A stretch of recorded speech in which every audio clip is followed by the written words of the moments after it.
Voilà, place à l'invité du journal. Vous le savez, l'entérinement de Denis Kadima comme président de la Commission électorale nationale indépendante au cœur de la controverse dans la classe politique congolaise et dans l'opinion. Si les uns se réjouissent de l'aboutissement de ce travail effectué par la Chambre basse du Parlement, les autres, par contre, demandent au chef de l'État de refuser d'investir Denis Kadima comme président de la Commission électorale nationale indépendante. C'est le cas, par exemple, du Front commun pour le Congo qui est en train de miser sur un consensus autour de la question relative aux réformes électorales ainsi qu'à la désignation de futurs animateurs de la Commission électorale nationale indépendante. Pour en parler, un invité sur ce plateau, Michel Okongo. Il est président du parti politique Unité de valeurs, proche de l'Union sacrée de la Nation, donc membre d'Union sacrée de la Nation. Michel Okongo, bonjour et bienvenue. Bonjour Lionel, merci de m'avoir invité. Oui. Alors, parlons de l'entérinement de membres de l'équipe, de la nouvelle équipe de la Commission électorale nationale indépendante, dont le nom de Denis Kadima, qui est un candidat à problème. Alors après que la plénière de l'Assemblée nationale ait auditionné, validé le rapport de la commission paritaire sur la question, nous avions vu le député de l'Union sacrée de la Nation en train de chanter victoire. Qu'est-ce qui se cache derrière cette réalité ?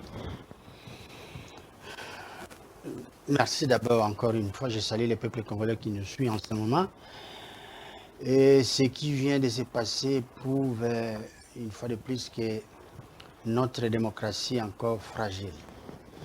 Fragile dans les faits, fragile dans nos esprits. Il faut remonter en amont. Nous avons terminé l'étape où il fallait jeter un coup d'œil sur les critères, les candidats qui devaient être retenus. Les confessions religieuses ont fait leur travail à ce point-là. Et puis, les noms qui ont été retenus, bien que ça a posé beaucoup de problèmes par la suite, c'est Kadima. Je dis bien que ces secteurs-là regorgent des individus crédibles qui devaient aussi postuler. Mais encore une fois, nous ne voulons pas nous mêler de ce que les confessions religieuses ont fait. Mais dans la compréhension, nous avons la Constitution, la loi, c'est la CENI, et aussi la charte. Ce sont trois instruments juridiques qui ont été mis en exergue dans cette démarche. Pourquoi la Constitution? Vous savez que l'article 211 de notre Constitution a voulu que nous puissions voir la CENI comme institution d'appui à la démocratie. De cet article découle la loi sur la CENI et qui prévoit que le président de la CENI doit être élu, c'est l'article 24 bis, doit être élu par les confessions religieuses. Mais je ne veux pas remonter le temps pour vous dire que tout cela a été ficelé sans citer. Je reviens sur les faits. Et puis, dans la démarche, vous avez d'abord pourquoi la loi? La loi prévoit l'élection du président de la CENI par les confessions religieuses qui sont au nombre de 8. Et cela devait se faire par consensus. En cas de consensus, il fallait procéder aux élections. Alors, nous avons compris qu'au niveau des consensus, ça a posé problème. Alors, c'est tout à fait naturel qu'au niveau des votes, cela puisse poser problème parce qu'il y avait un bloc de 6 et un bloc de 2. Ce qui n'était pas prévu parce que nous voyons dans l'esprit des constituants et la suite aussi, nous voyons tout simplement les confessions religieuses qui étaient au nombre de 8. Par manque de consensus, et aussi nous avons entendu beaucoup de choses. Lorsqu'on tend l'oreille, on apprend qu'il y a eu la corruption, tout ça, on n'a pas des faits de corruption qui ont émaillé ce processus de désignation, tel que dénoncé par le confession religieuse sœur, le CC et la Sanko. Disons la Sanko a eu le courage de dénoncer en premier, mais nous ne voulons pas entrer dans ça parce que notre position est connue à ce sujet. Nous avions demandé que la justice puisse... Non, mais Michel Okongo, oui. J'ai demandé comment expliquez-vous le fait que Denis Kadima, qui a été récusé par ces deux confessions religieuses, je vais vite te dire, ces deux grandes confessions religieuses, qui ont récusé la candidature de Denis Kadima, et après que l'Assemblée nationale entérine le rapport de cette commission, que ceux de l'Union sacrée de la nation commencent à s'en réjouir. Oui, on ne peut pas répondre par oui, par non. C'est parce que nous sommes là pour édifier. Qu'est-ce qui s'est cassé là prouve à suffisance que Denis Kadima et les candidats de l'Union sacrée de la nation, imposés par l'Union sacrée de la nation? Notre rôle en tant que politique, c'est d'édifier le peuple congolais. C'est pour ça que je suis là. On doit tirer de leçons de la situation qui est en train de se passer. Je vous ai dit que analyser notre puis apporter démocratie des était solutions. fragile, n'est-ce pas? Il faut analyser les faits, comprendre ce qui s'est passé. Bon, s'il y a des uns, dans le monde, il y a toujours un ou plusieurs camps. Hein. Moi, je ne suis pas parmi ceux qui se sont réjouis. Parce que, vous êtes au moins dans l'Union sacrée de la nation. Non, c'est vous qui le dites, parce que l'Union sacrée, pour l'instant, c'est une institution, je dirais, fictive. Hein. Donc, vous y êtes ou non? Non, ça, ce n'est pas un débat pour l'instant. Donc, je suis... Vous savez, notre pays ne peut pas avoir plusieurs camps. Nous sommes des Congolais. Moi, j'appartiens au camp des Républicains. Avant tout, ça, c'est ce qu'il faudra noter. Mais s'il y a des plateformes politiques, on verra. Si c'est structuré, nous pouvons voir si on peut adhérer. De toute façon, moi, je soutiens les pouvoirs publics. C'est ça. Mais, je voulais dire quelque chose de capital. Nous ne pouvons pas faire des jugements sur base d'une frange de la population qui s'est réjouie, qui a acclamé. Ce n'est pas ça le vrai problème. Le vrai problème, c'est d'abord de savoir est-ce que Kadima mérite. Nous ne pouvons pas répondre à cette question parce qu'il y a eu un travail technique, un comité, il y a eu un travail sur les plans techniques, il y a un travail de confection des dossiers, d'études des dossiers qui a été fait. Par quelle commission? Une commission paritaire dominée par les élus de l'Union sacrée de la nation. Oui, peu importe. Et pourtant, il fallait qu'il y ait une commission hétérogène pour analyser toutes les candidatures, étudier tout ce dossier. Vous savez, nous sommes en train d'observer. Observer, peut-être même condamner. C'est pourquoi j'ai dit que lorsqu'on a appris qu'il y avait corruption, on a condamné. Lorsque je note que pour arriver à ce qui est fait aujourd'hui, il a fallu demander plusieurs reports, plusieurs délais.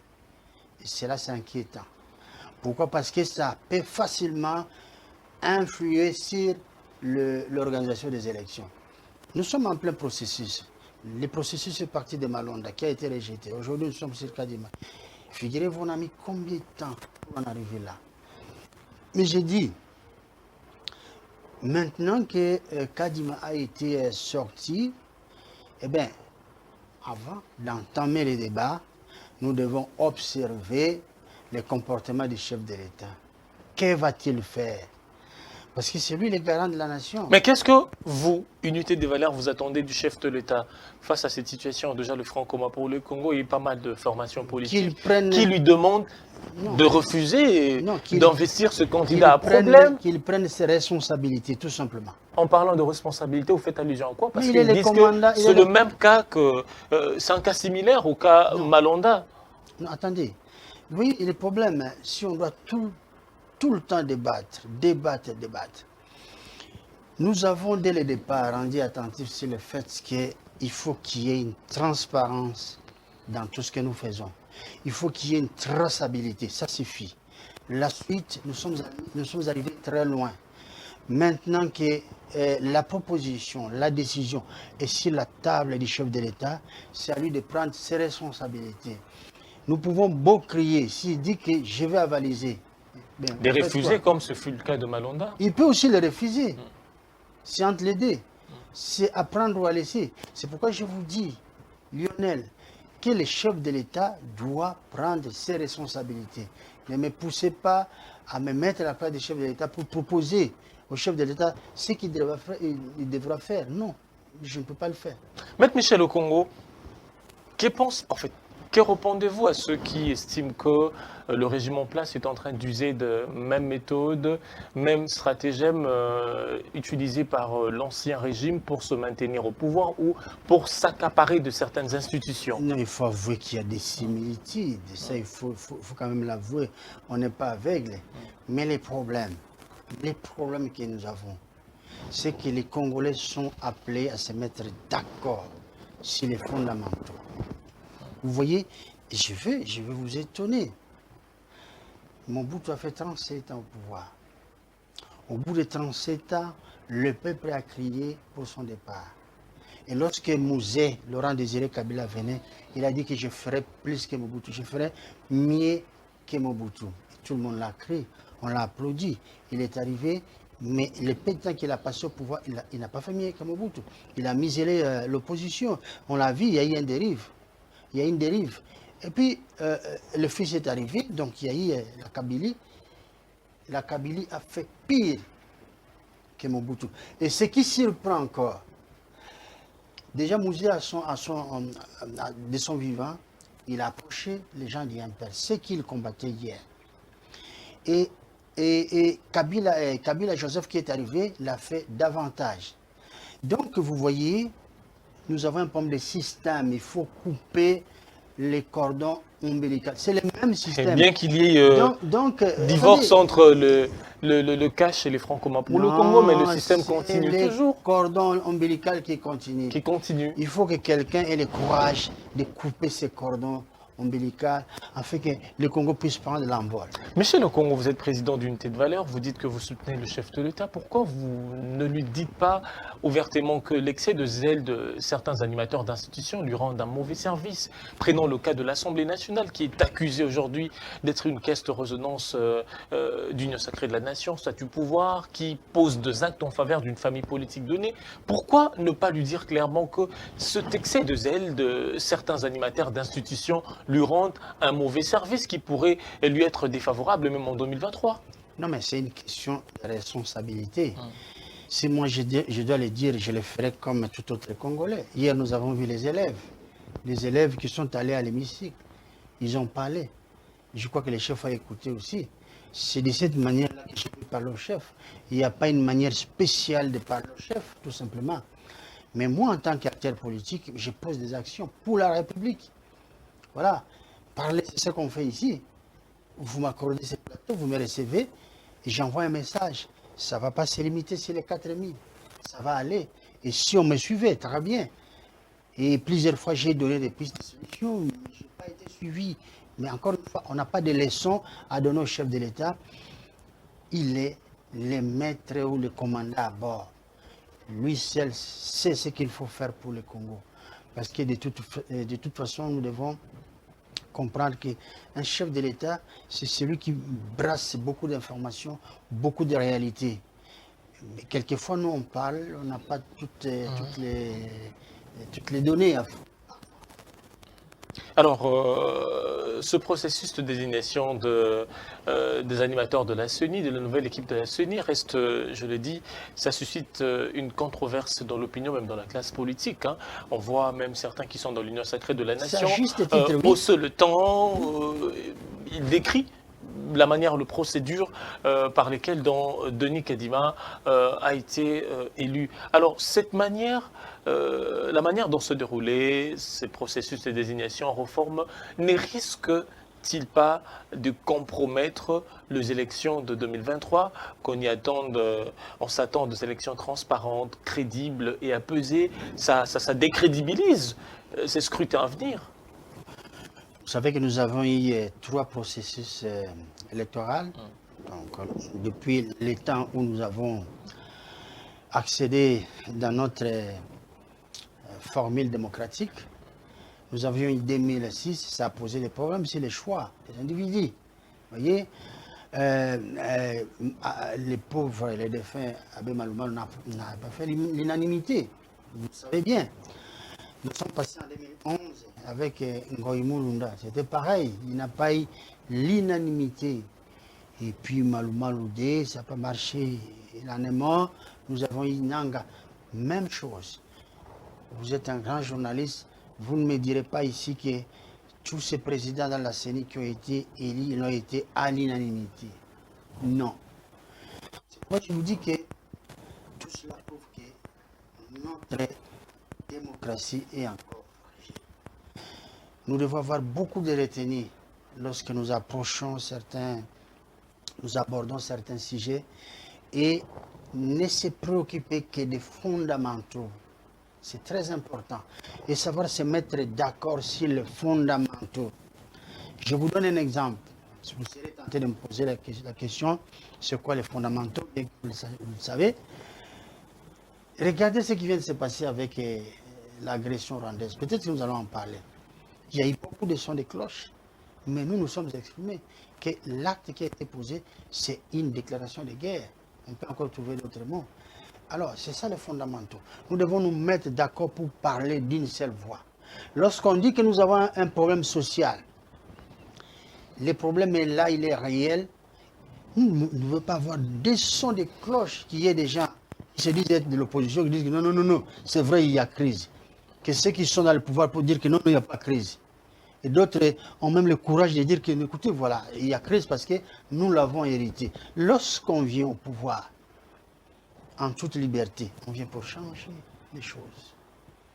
C'est ce que je demande aux uns et aux autres. Aujourd'hui, nous sommes là, on fait des plateaux, on court le plateau pour essayer d'éclairer les Congolais. C'est pourquoi je suis là. Voilà, merci beaucoup. Michel Lukongo, nous sommes arrivés à la fin. Mais cette dernière question, Michel Lukongo, il y a déjà des déclarations dans certaines formations politiques qui soutiennent le chef de l'État, soit qui sont dans l'Union sacrée de la nation, qui brandissent déjà le nom de Félix Tshisekedi comme leur prochain candidat à la présidentielle de 2023. Quels sont les candidats d'unité de valeur en 2023 ? Quelle question, Lionel. Ce qui nous préoccupe, et je crois que c'est ce qui devrait préoccuper les chefs de l'État, c'est son action à la tête du pays. Je pense que je n'ai jamais entendu le président de la République dire que je serai le prochain candidat. Peut-être qu'il en a l'ambition. Dans le couloir, dans les salons politiques, ça se dit déjà. Félix Tshisekedi sera notre prochain candidat en 2023. Est-ce que c'est le cas pour l'unité de valeur? Ce sont des rumeurs, mais toutefois, la Constitution... On le voit, président Michel Lukongo, on le voit dans des points de presse, on le voit dans des meetings organisés, le dire ouvertement. Quel est votre candidat en 2023? Non, on n'est pas encore à 2023. Vous savez que cette mandature dans le pouvoir... Tshisekedi, lui-même, il est en mi-mandat. Donc, commencer à parler élection 2023, c'est encore loin. Nous devons nous focaliser. Je crois que lui-même aussi le fait. Bon, ça n'empêche pas aux gens de rêver. Mais je ne suis pas de cela. Moi, je ne rêve pas. Le moment venu, moi et les miens, nous allons choisir. Vous démontrerez les bois. Eh bien, exact, c'est ça les mots d'ailleurs. Voilà, merci beaucoup Michel Lukongo, président national du Parti Unité de Valeurs, d'être notre invité du journal de ce soir. Merci d'avoir été de cette soirée. C'est moi qui vous remercie, Lionel. Voilà, c'en est fini pour cette partie invité du journal. Le journal se poursuit.